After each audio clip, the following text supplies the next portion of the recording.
Marcus and Rachel Ansems of Daydreamer Wines are making some of my favorite wines on the Naramata bench. They do things their way, making the wines they want, and then selling them from a literal wine shack, as they call it.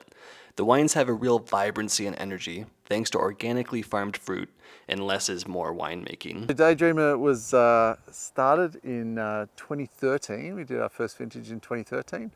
Basically, Rachel, my wife and I, we wanted to make something that was organic focused. We wanted to make the styles that we like to drink, and we had the opportunity to put something together after working for maybe 20 years in the industry. And so we started Daydream in 2013, and then we opened our doors to the public in 2016.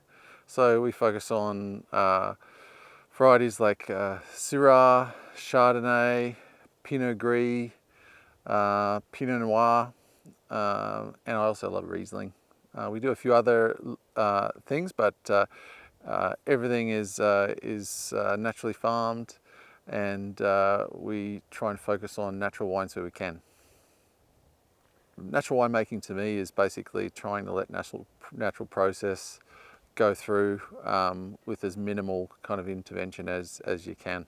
We do a lot of indigenous fermentations, so spontaneous fermentations. We don't use a commercial inoculum. In our June shipment, I'm thrilled we were able to include the 2019 Rachel's Cuvée, their Brut Nature traditional method sparkling wine.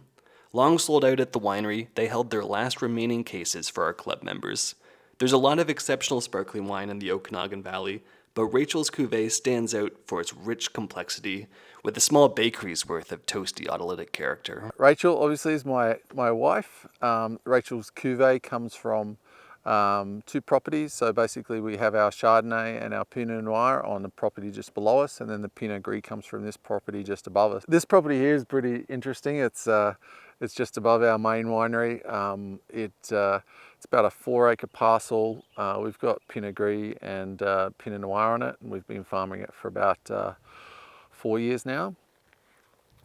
It is at about 650 meters above sea level, so it's one of the highest in the Okanagan, if not the highest, I'm not sure.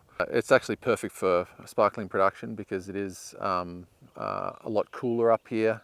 We're really in the mountains, and gives you a purity and intensity of fruit that lends itself well to sparkling production. It's a traditional method champenois technique. So basically we pull the grapes, we whole bunch press it. It's picked reasonably early. It undergoes that spontaneous primary fermentation. We put it into older French oak barrels. After the primary fermentation, we pull it out, inoculate it, goes into bottle for the secondary fermentation, and it spends around about 18 months on lees, depending on the year. We disgorge it with no dosage, so it doesn't have any sweetness.